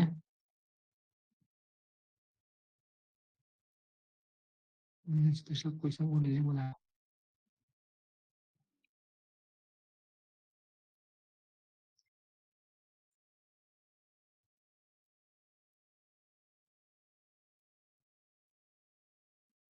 Qarangizlar, hozir bitta post tashladim. O'sha postga qarangizlar, birinchi bu commit yozgan kishini havolasi va ikkinchi tashlagan havolam eng oxirgi bo'lib tashlagan inson. Ya'ni shu insonlar orasidan hozir biz ilk kishini aniqlab beramiz. Demak, hammaga tushunarlimi? Shu narsa to'g'ri bo'ldimi? Demak, hech kim qolib ketmadimi? Chunki mana bu vaqt necha sekundigacha meniki ko'rsatadi. O'sha sekundimda ko'rsatgan. Eng oxirgi ishtirokchi bu Dilbar Ergasheva degan kishi bo'lgan. O'sha kishi 43:58 da yozgan. Demak, endi shular ichida qarasalaringiz 1000 hozir men skrin yoqaman, skrin dismissda qolib ketibdi, uzr.